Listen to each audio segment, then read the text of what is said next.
Assalamualaikum dan salam sukan untuk semua. Perkembangan hoki Piala Sultan Johor 2023. Skuad remaja negara mengalami kekalahan kedua berturut-turut selepas tewas 1-3 menentang juara bertahan India malam tadi. Selepas gagal mengutip mata semasa menentang New Zealand pada aksi pertama, anak buah Amin Rahim menampilkan persembahan lebih meyakinkan dan mendahului pada minit ke-13 di Stadium Hoki Taman Daya. Jaringan terhasil menerusi pukulan sudut penalti yang dimanfaatkan sebaiknya oleh Syafiq Irfan Suhaimi.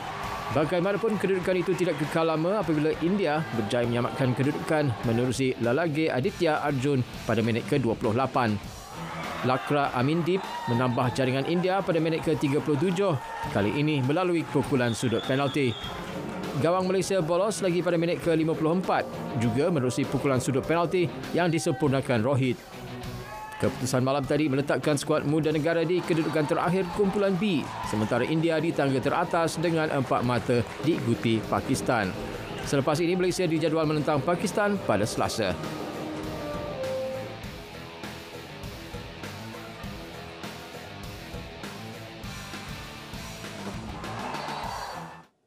Bola sepak Liga Super. Johor Darul Takzim JDT terpaksa bermandi peluh sebelum menewaskan Kelantan United FC KUFC 2-0 pada aksi Liga Super di Stadium Sultan Muhammad ke-4, Kota Baru malam tadi. Bermain di laman sendiri menentang juara Liga Super 2023, KUFC tampak bersedia terutama di barisan pertahanan apabila sering kali mematahkan serangan bertubi-tubi pasukan pelawat.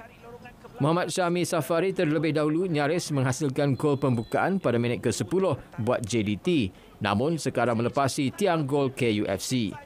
Selang 2 minit, Diogo Luis Santos gagal menterjemah gol selepas menerima umpahan cantik Muhammad Nazri Faiz Mansor ketika gawang tuan rumah sudah terbuka luas. Cubaan jarak jauh Fernando Martin Forestieri juga tersasar pada minit ke-25 sekaligus menyaksikan Harimau Selatan terus kempunan jaringan. Kedua-dua pasukan terikat tanpa jaringan selepas berakhir separuh masa pertama. Gol yang ditunggu-tunggu JDT akhirnya tiba menerusi rembatan Forestieri pada minit ke-74. Berbaki seminit sebelum tamat perlawanan, pemain gantian Bergerson De Silva mengesahkan kemenangan JDT dengan rembatan kencang untuk gol kedua Harimau Selatan. Perak FC pula berpesta gol selepas menewaskan Kelantan FC 8-0 di Stadium Perak malam tadi. Kemenangan itu sekaligus melonjakkan kedudukan pasukan itu ke tangga ke-9 Liga.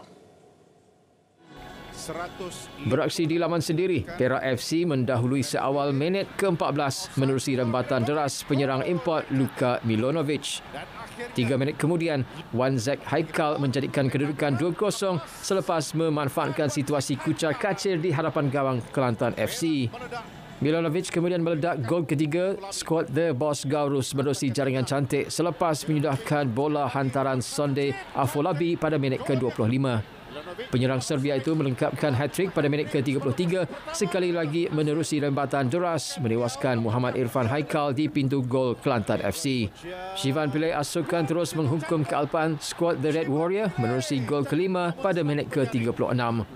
Bersambung babak kedua, anak buah Yusri Cik Lah terus menambah jaringan menerusi 2 gol disempurnakan pemain import Korea Selatan, Seo Seonong pada minit ke-49 dan 66. Kapten pasukan Luciano Goicoechea melengkapkan malam gemilang Perak FC hasil rebatan voli pada minit ke-84. Tamat perlawanan Perak FC 8, Kelantan FC 0.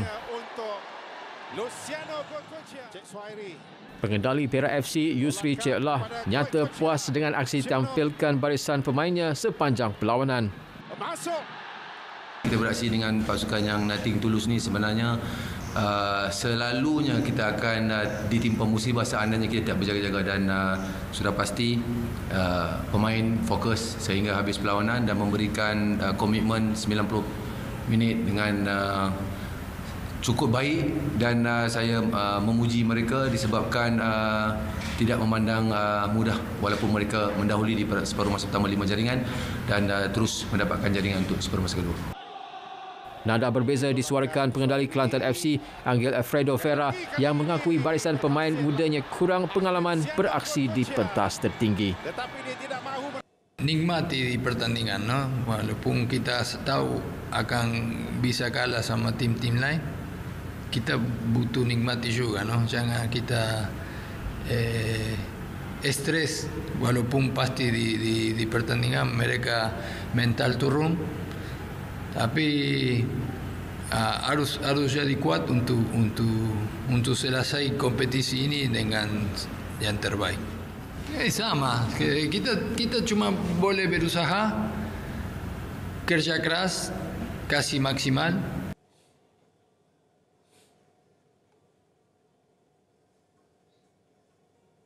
Sukan Para Asia Hangzhou 2022, kontingen para negara mengakhiri saingan tamasya dengan memperoleh 39 pingat buat negara. Ia adalah melebihi jumlah 35 pingat yang disasarkan sebelum ini. Wartawan Amirul Aizat Muhammad Syafi ada laporannya. Ketua Kontingen Negara KM Rajendran berpuas hati dengan prestasi keseluruhan atlet para negara pada tamasya edisi keempat dengan memungut 7 pingat emas, 15 perak dan 17 gangsa. Beliau akan mengadakan satu perjumpaan dengan beberapa pihak bagi membincangkan langkah perbaiki prestasi atlet bagi Sukan Paralimpik Paris 2024. Tengok yang banyak negara telah menubuhkan program latihan untuk para atlet negara masing-masing masih meningkat. So selepas ni bila kita balik nanti kita kena buat satu discussion ya dengan para dengan pihak MSN, ISN dan juga pihak persatuan untuk memperbaiki program-program yang kita ada. Ya, yang ni sangat penting untuk persiapan untuk Paris Paralympic nanti. Atlet para negara juga cemerlang setelah berjaya memecahkan rekod tamasya dalam acara larian 400 meter dan angkat berat 72 kg. Prestasi yang ditampilkan oleh kontingen para negara kali ini adalah satu perkara yang membanggakan negara. Diharapkan dengan kehadiran 54 orang atlet baru ini mampu meneruskan prestasi cemerlang pada masa akan datang. Zai Hangzhou, The Wo Xiang Dajia Show, Xie.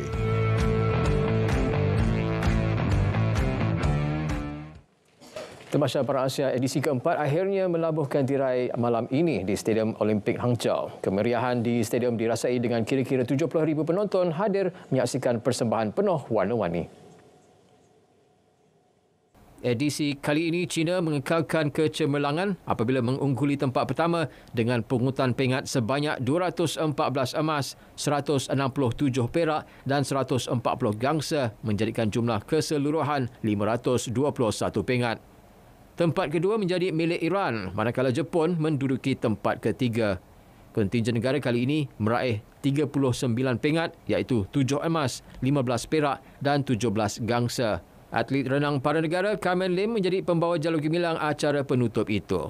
Manakala seramai 30 wakil negara menyertai pembarisan dengan memakai jaket belang oren melambangkan Harimau Malaya. Tamasya seterusnya akan berlangsung di Aichi, Nagoya, Jepun. Kejohanan Piala Dunia Rugby 2023. Afrika Selatan muncul juara setelah menewaskan pasukan New Zealand sebentar tadi. Springboks mengatasi All Blacks 12-11 di St. Denis, Perancis.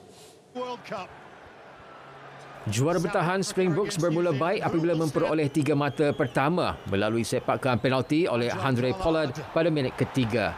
Pada minit ke-13, Springboks sekali lagi berjaya mendapat sepakan penalti dan disempurnakan oleh Handré Pollard menjadikan kedudukan 6-0. Pasukan memperoleh 3 mata pertama juga melalui sepakan penalti yang disempurnakan oleh Richie Mo'unga pada minit ke-17. Namun, 2 minit kemudian, Afrika Selatan sekali lagi dihadiahkan sepakan penalti.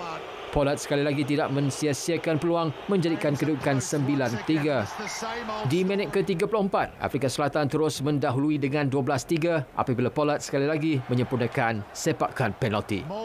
All Blacks merapatkan jurang pada minit ke-38 juga melalui sepakan penalti oleh Monga dan kedudukan kekal sehingga tamat separuh masa pertama. Try pertama perlawanan diperoleh pada minit ke-54 oleh pasukan New Zealand melalui Aaron Smith. Namun malangnya, Monga gagal melakukan conversion untuk meletakkan All Blacks di depan.